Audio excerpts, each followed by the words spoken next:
in this video, let me explain the addition principle in detail. This principle is used to count the number of elements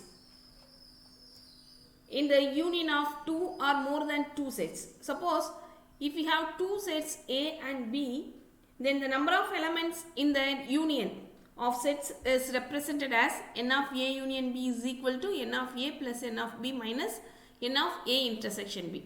So, this principle is used to count the number of elements in the union of two or more than two sets too. For example, if you are having three sets A, B, C, then we make use of this formula to find out the number of elements, that is n of A union B union C is equal to n of A plus n of B plus n of C minus n of the two possibilities, A intersection B minus n of A intersection C minus n of B intersection C plus, note that here plus n of A intersection B intersection C.